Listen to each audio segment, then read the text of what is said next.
DNS traffic today. But first, who am I?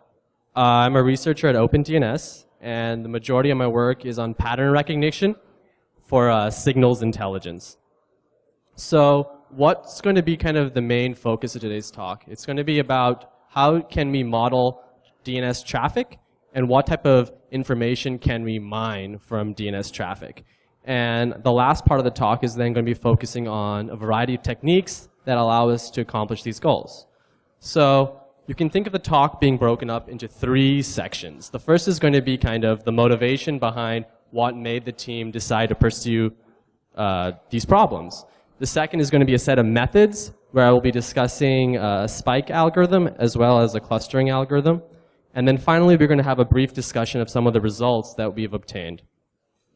So first of all, what exactly is DNS? If you want to do traffic analysis, we need to have a pretty clear understanding of what DNS is. Many people liken it to the internet's phone book because it helps us create a mapping relationship between domain names, which are easy for humans to understand, and IP addresses, which are really easy for machines to understand. And so of course, you can imagine that remembering a 32-bit number is hard for a human, but easy for a machine. DNS helps fix this issue. So we can think of then DNS as being set up into a variety of zones, as this diagram over there neatly shows. And so when you have a question, say go to google.com, you send out your request, and your request goes to the .com zone. The .com zone then has its information about the underlying subtrees and then sends another request to the Google zone. So eventually, in order to get an answer, your question must traverse the entire DNS zone area for your path. And once you receive the answer, it's cached in your browser. So there are now 2 types of DNS services, and this is actually quite important. There's an authoritative service and a recursive service. Authoritative services you can think of as the actual phone book itself. There would be, for example, a server that's in charge of maintaining all the information for the .com zone. However, when you're a normal user, you actually interact with the recursive server. The recursive server is the server that's doing all the question and answering for you. So where does OpenDNS fit in this picture? Well, we are a recursive server. We currently have 2 IPs where you can point your DNS server browser to, and we will then basically send you a set of answers back for any domain question that you have. So we have 24 resolvers worldwide. We use Anycast, which is actually important, as we'll get to later on. And we see about 50 billion queries a day, which comes out to about 12 terabytes uncompressed. So it's a pretty large data size. But at OpenDNS, there's 2 types of data that we collect. There's what's called passive DNS, and then what we call recursive DNS. So this distinction is important when it comes to modeling some of the traffic patterns that we're going to be talking about later. Passive DNS just maintains a historical mapping between a domain to an IP. So that means with a passive DNS system, I can see 10 years ago what google.com was mapping to.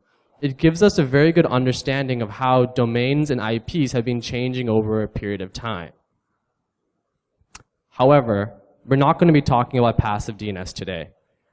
A lot of work has already been done on passive DNS by professors at Georgia Tech and Damballa and OpenDNS.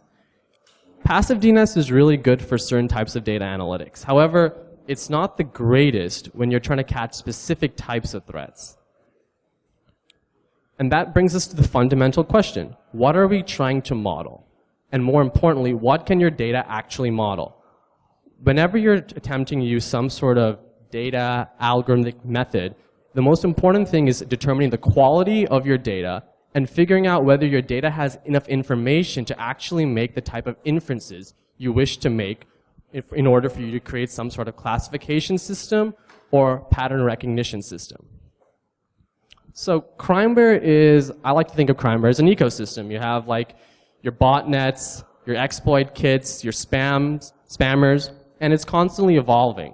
And passive DNS is great for catching fast flux servers and DGAs because they make a lot of noise in the authoritative zones. A DGA creates a lot of NX domains which are easily noticeable, and fast flux domains are constantly changing their name servers or their domain to IP mappings. So we have a set of really the community has created a set of techniques to really easily use passive DNS to capture these types of threats. And as a result, if you're a network security operator at any large corporation, you have a blacklist, which is many times fed by using and mining data from the passive DNS. And the best method that's currently used is this idea of reputation. That is, a certain domain or an IP might have some sort of historical reputation, i.e., I might know that domain X has a history of hosting Russian spammers. And as a result, when I see outbound or inbound traffic coming from such a domain or IP, I want to block it.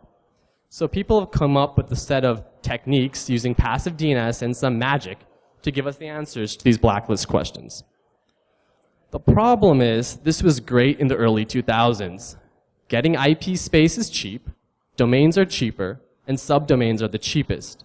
So what this means is, if you're an attacker, you can easily buy a little bit of IP space from a VPS provider, host whatever malicious content you want to do, and then quickly tear down the service in a matter of hours. Passive DNS is too slow and many times does not record these type of transactions correctly because you don't get to see the actual flow of new IPs being created unless you get an entire global reach, which no individual or company has. Furthermore, compromised domains are a new threat. A compromised domain is when you have a totally benign website that has some sort of flaw that can be exploited. This is a great way to get around IP reputation or domain reputation issues because you would expect that a benign website that has a very clean history will not be hosting a ZBot dropper. However, many malware authors have found a variety of techniques to find compromised domains. So passive DNS isn't good at catching these types of threats. So what's coming? Exploit kits. Exploit kits are the primary source of botnet and spam infections in the crimeware ecosystem. So if we could figure out a way to model their behavior, you would have a very good method of identifying how attackers are moving throughout the IP and domain landscape. Furthermore, exploit kits use a large distributed network, not unlike a content delivery network. As you can see by this diagram, the majority of droppers and botnets that you're familiar with are using exploit kits as the initial vector. So this is a classic kind of example of how an exploit kit flow goes. You have a bunch of poor guys who visit a set of websites, and these websites redirect them to a set of malware distribution servers. These servers then send them through further redirections until finally they reach what's called the dropper page. And this can include a variety of domains along the way, rotators, routers, and then finally dropper pages. So what I want to focus on is exploit kits, because I think understanding how exploit kits work give us a very good way of understanding how botnets will evolve and how botnets will also emerge in the future. Because in order for a botnet to even infect users, it needs to use an exploit kit to exploit the user first and put the botnet software on that user's machine. So let's start with a very simple idea. Exploit kits have a set of domains that are all connected in a chain. You might expect a user to click on perhaps one of those domains on purpose, but not the entire set. This gives us an interesting idea. How about we have the following hypothesis? DNS query patterns can help us identify domains hosting exploit kits. Not passive DNS patterns, but instead recursive DNS patterns. That is, we can look at how clients are interacting and sending out requests to a set of domains, and then from that information, be able to mine significant patterns out of that signal that can be associated with exploit kits. Then we can use passive DNS to help us catch even more exploit kits, because we know that exploit kits like to reuse large infrastructure. But in order to gather the seeds, we have no method of using passive DNS to find the initial exploit kit domains themselves. And that's why we want to use recursive DNS data to help us catch these new domains. So right here is a traffic pattern of 2 exploit kits that came up in, I guess, mid-February.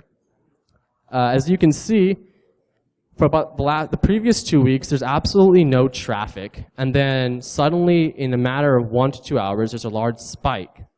And this kind of makes some sense, because if you're an exploit kit operator, you don't want a long-lasting service at a domain. You want your domains to be easily put up and then easily put down, so you don't get the authorities on your back. Furthermore, you don't want to register an exploit kit domain for a very long period of time, because that's going to cost you money. So what many exploit kit authors like to do is to do some form of domain tasting for just a matter of days and then dispose of their domain. This means that exploit kits are disposable, cheap, and very short-lived. So really, we're looking for a spike-like pattern within the DNS query pattern. Because as you can see, on February 17th, at around 12, a set of users suddenly put out a host of DNS queries to an exploit kit domain. So with this idea, let's form a very basic algorithm to help us extract spikes from domains. Let's take 2 consecutive hours of recursive DNS traffic. Recursive DNS traffic contains information regarding a timestamp, the client IP that is requesting the DNS the DNS domain, and the domain name itself, and a set of R codes and Q codes. You first want to then count the number of queries received per domain per hour slice. We then perform a join where the key is the domain, and that allows us to see the domains that have been spiking in hour 1 and in hour 2. We then finally filter out any domains that are receiving an abnormally large amount of traffic. So that would be like your Googles, your Facebooks, and your various content delivery networks. And so then this then leaves us with a set of domains that have had some sort of rapid increase in DNS query patterns in the last 2 hours. So at this point, you kind of think to yourself, well, we're done. We've created the algorithm.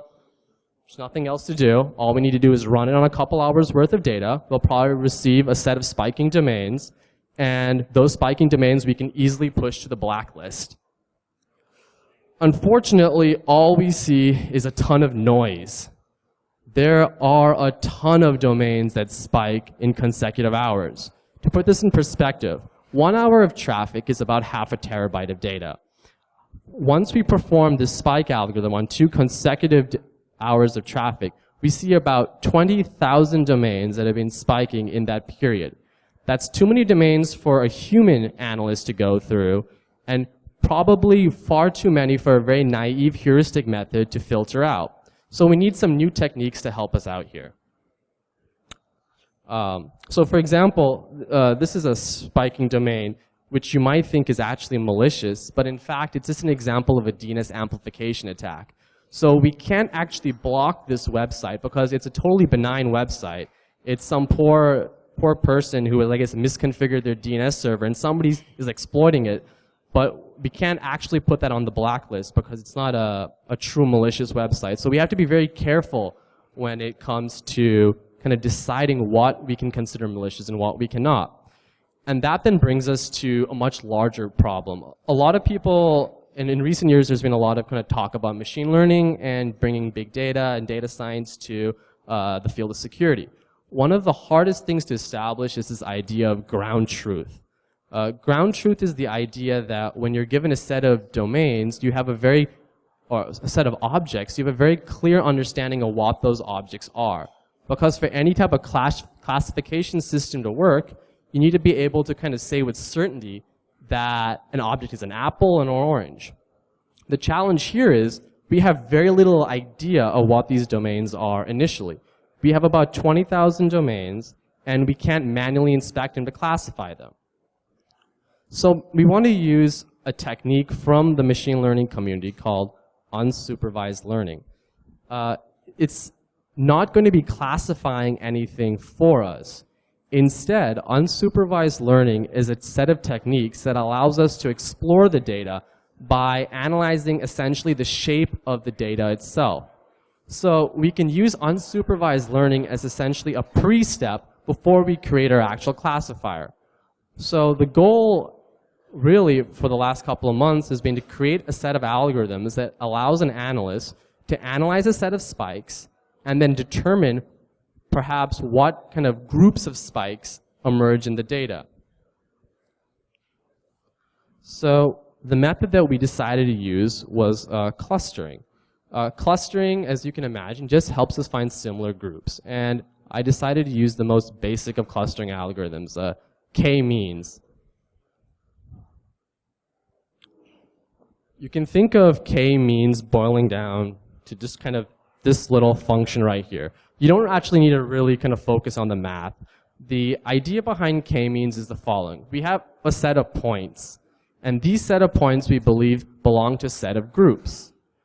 What we want to do is create the ideal sets where if we go to every single point in a set, we can say that its average is minimized. Basically, if I'm at point A in set A, and I go to point B, which is in set A, I notice that the difference between these 2 points is very, very small. And if you do this for a set of points, eventually what you find are these things called centroids, which are kind of the center of n-dimensional objects. And so with k-means, then we have to solve this summation of a set of means. The technicalities aren't that important, but this function becomes quite important later on when it comes to kind of choosing the number of clusters we imagine to be in the data. So as you can see, at step A, we have a set of data points. And we iteratively go through each step, and we kind of create naive clusters. We make kind of guesses on how big the cluster is and how many points are within the cluster. And at each step, we keep adding points to the cluster, or we remove them. And this continues for a set of iterations. So it doesn't run once. We have to run it multiple times. And we also have to basically choose where we start at random at each time, because you don't want to start at the same place every time you run the algorithm. And because we're trying to minimize the mean, or kind of the average variance within a set of points, we're essentially acting as a least squares estimator for people who are familiar with any form of regression model. This causes some problems, however, with the type of data that we're working with. Oh.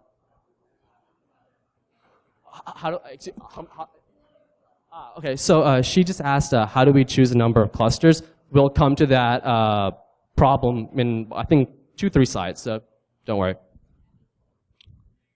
Okay, so now we have an algorithm that we want to use. Then it just becomes choose a set of features, we scale them, and we run the algorithm, and we're done. Unfortunately, it's not that easy. One of the most complex parts of this entire pipeline is actually choosing the features, because the features are what determine kind of what should be examined, what should be considered as something that's important to look at when creating a cluster. So we chose the following set of features: the number of query counts, the number of unique IPs, a resolver distribution, and the R code distribution. And what we then did was filtered out all domains that had less than 3 unique IPs. Now, at this point, you might be thinking, well, this isn't that many features. Why would you kind of just stop at 4 or 5? Well, the reason is there's this problem of